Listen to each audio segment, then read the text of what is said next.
টানছে, এইভাবে চলছে। এবার হঠাৎ করে একদিন আমার টনক নড়ল, কারণ মাইন্ডের মধ্যে একটা চিন্তা চলছিল, বুঝতে পারছিলাম ঠিক পড়তে যাচ্ছি না, কলেজ যাচ্ছি না, শুধু স্মার্ট ভ্যালুতেই যাচ্ছি, এইভাবে ভালো রেজাল্ট হবে না। মাইন্ড বলে দিল। আর একদিন মাইন্ড ভালো মতো আমাকে চাপ দিচ্ছে এই ব্যাপারটা নিয়ে, আর মাথার মধ্যে চলছে। আর অনেকটা অফিসে ওখানে এসে ট্রেনিং শেষ করার পর বিকাশদার সঙ্গে কথা বলতে গেলাম। এখানে অনেক ছেলে স্টুডেন্ট, তাদের কি এক্সকিউজ থাকে, দিদি আমার না পড়াশুনো, আমার না কলেজ, আমার না টিউশন, এর জন্য না স্মার্ট টাইমটা করতে অসুবিধা হচ্ছে। হ্যালো স্যার, হয়ে যাচ্ছে? অসুবিধা হচ্ছে। আমার এখানে বক্তব্য নেই যে আপনি পড়াশোনা করে শুধু স্মার্ট ভ্যালু করুন, ওটা যার যার পার্সোনাল চয়েস। আপনি পড়াশোনা ছাড়বেন না পড়াশোনা করবেন, পড়াশোনা করে তার পাশাপাশি স্মার্ট ভ্যালু করবেন, পার্সোনাল চয়েস। এই নয় যে পড়াশোনা করলে স্মার্ট ভ্যালু হবে না। কেন হবে না? এর পিছনে লজিক আছে। Doctor B.R.. আম্বেদকরের নাম জানি? আপনি কটা সাবজেক্ট নিয়ে মাস্টার্স করতেন? যদি করতেন একটা, উনি 50টার বেশি সাবজেক্টে মাস্টার্স করে নিয়েছেন। তাহলে এক জীবনে মানুষ এতগুলো সাবজেক্টে মাস্টার্স করে কি করে?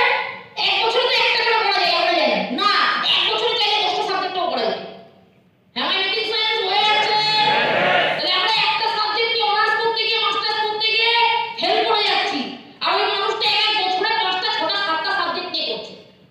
তো সম্ভব। তার মানে তারা যদি এতগুলো পড়াশোনা একসঙ্গে করতে পারে, তার মানে চাইলে একটা মানুষ স্মার্ট ভ্যালু পড়াশোনা দুটোই একসঙ্গে করতে পারে। ক্লিয়ার না ক্লিয়ার? ক্লিয়ার? এবার ওই সময় আমার মনে আছে, আমি দাদাকে গিয়ে, আমার একটা টাকার প্রয়োজন চলছে, দাদাকে গিয়ে জিজ্ঞেস করলাম যে আমি তো প্রতিদিন স্মার্ট ভ্যালুতে আজকে পড়তে যাচ্ছি না, তাহলে পড়তে যাচ্ছি না যখন, আমি এই রেজাল্ট খারাপ হবে, আর রেজাল্ট যদি খারাপ হয় তাহলে খারাপ রেজাল্ট আমার কি লাভ, কি করবো, আমার কি করা উচিত? বিকাশ দাস সেদিন আমাকে লাইভে বলল, বাইরের মার্কেটে মানুষ গ্রাজুয়েশন করে 3 বছর। হ্যালো স্যার, ওটা পড়াশোনা? স্মার্ট ভ্যালুতেও আমরা পড়াশোনাই করি। এই যে ডায়েরিতে লিখে যাচ্ছে, কি এটা পড়াশোনা? স্মার্ট ভ্যালু পড়াশোনা, বিজনেস নিয়ে পড়াশোনা। তেমনি স্মার্ট ভ্যালুতে যদি 3টে বছর কেউ দেয়, বাইরের মার্কেটে গ্রাজুয়েশনেও 3টে বছর লাগে, স্মার্ট ভ্যালুতেও মানুষ যদি 3টে বছর দেয়, ওখানে গ্রাজুয়েশন করার পরে মানুষ কি চাকরি পেয়ে যাবে সঙ্গে সঙ্গে 3 বছর বাদে? আমি একসাথে দিছিলাম না। দাদা আমাকে কোশ্চেন করেছিল কবে পাবো, আমি বললাম তাও ঠিক নেই কবে পাবো। কিন্তু দাদা আমাকে বললো, কিন্তু স্মার্ট ভ্যালুতে যদি 3টে বছর দেওয়া যায়, 3 বছর বাদে স্মার্ট ভ্যালুতে এমন একটা ইনকামে চাইলে পৌঁছানো যাবে, চাকরি করলে যে ইনকামটা পেতাম সেই ইনকামটা করা যাবে, আর চাকরি করার দরকার পড়বে না। ক্লিয়ার না ক্লিয়ার? ওখানে দাঁড়িয়ে অন দ্য স্পট পুরো ডিসিশন নিলাম, মনে মনে, মুখে না বলে। আজকে থেকে লাইফে আমার একটাই subject, smart value, smart value, smart value. যদি পড়াশোনা করতে হয় লাইফে স্মার্ট ভ্যালু নিয়ে পড়াশোনা করব।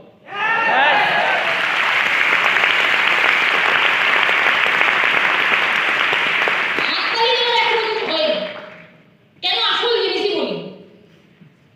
কোশ্চেন ইজ দ্যাট, কটা মানুষ জীবনে এই কথাটাকে বিলিভ করতে পারে তার সিনিয়র বলেছিল 3 বছর যদি স্মার্ট ভ্যালুতে দেওয়া যায় তাহলে আর চাকরি করার দরকার পড়বে না। On the stage, open stage, আমি এই কথাটা এখানে সবাইকে বললাম। কোশ্চেন কটা ছেলে এখানে বসে আছে এই কথাটাকে বিলিভ করে আজকে থেকে লাইফে একটা আলাদা স্টেপ নিই। সব কিছু ডিপেন্ড করে নিজের উপর। ওই দিন দাঁড়িয়ে আমি লাইফে বিলিভ করেছিলাম কথাটাকে।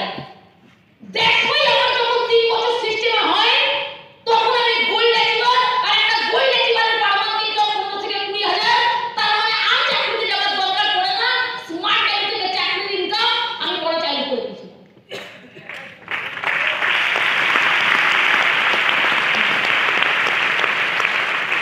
ক্লিয়ার না ক্লিয়ার না? কিন্তু ডিফারেন্স কোথায়? 3 বছর বাদে চাকরি এখানে করলাম, চাকরি বাইরে করলাম, আর স্মার্ট ভ্যালু করলাম, ডিফারেন্স কোথায়? ওই 20,000 টাকা দিলে 2 লাখ টাকা হবে।